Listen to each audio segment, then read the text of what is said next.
৯ বছর ধরে স্কুলের জমি ভোগ দখলের অভিযোগ ঝিনাইদহ ৪ আসনের সাবেক এমপি আনোয়ারুল আজিম আনারের বিরুদ্ধে। এমপি নিহতের খবর আর ৫ আগস্টের পরও সেই জমি দখলমুক্ত করা যাচ্ছে না। এখনও সেখানে যেতে ভয় স্কুল কর্তৃপক্ষের। ক্যামেরায় ওয়াও, স্টাইল দেখাও, Xenon X21 পারলে ঠেকাও। ঝিনাইদহের কালীগঞ্জ শহরের নলডাঙ্গা ভূষণ মাধ্যমিক বিদ্যালয়ে প্রতিষ্ঠা হয় 1882 সালে। স্কুল কর্তৃপক্ষের অভিযোগ, 2015 সালে স্কুলের দক্ষিণ পাশে 3 শতক জমির উপর প্রতিষ্ঠিত 5টি দোকান দখলে নেন সাবেক সংসদ সদস্য আনোয়ারুল আজিম আনার।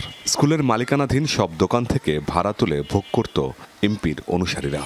1996 সালে এই আড়তগুলো তৈরি হয়। তারপরে হঠাৎ করে আওয়ামী লীগ পাওয়ারে আসায় এই 2 তলা এবং 3 তলা ভবন তারা অবৈধভাবে আমাদের বিনা অনুমতিতে হেডমাস্টারকে না জানিয়ে তারা তৈরি করে এবং সেখানকার যত পয়সা করি তারা ভোগ করে। আমাদের কিছুই করণীয় নেই।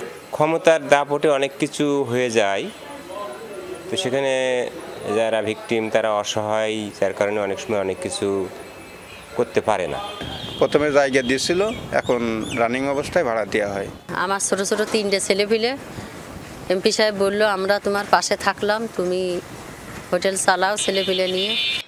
এছাড়া আরও একাংশে নির্মাণ করেন 3 তলা ভবন। সেখানে এমপি গড়ে তোলেন উপজেলা আওয়ামী লীগের প্রধান কার্যালয়। 5 আগস্ট ছাত্র জনতা ভাঙচুর চালায় এই ভবনে। এমপি অনুসারীদের ভয়ে এখনও স্কুল কর্তৃপক্ষ ভবনটি দখলে নিতে পারছে না।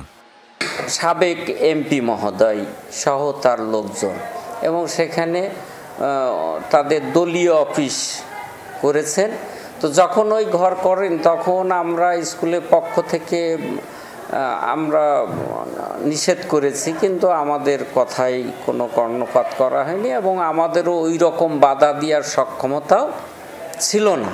ওই ঘরগুলো তারা তাদের মতো করেই ব্যবহার করছে অবৈধভাবেই। স্কুলের জায়গা ও দোকান বুঝিয়ে দেওয়ার আশ্বাস দিলেন উপজেলা নির্বাহী কর্মকর্তা। স্কুলের জায়গায় যদি অন্য বেদখল থাকে ওটা অবশ্যই স্কুলের দখলে আসবে।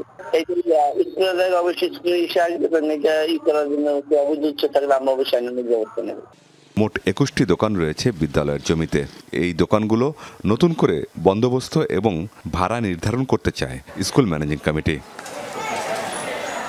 আমিন বাবু, যমুনা নিউজ।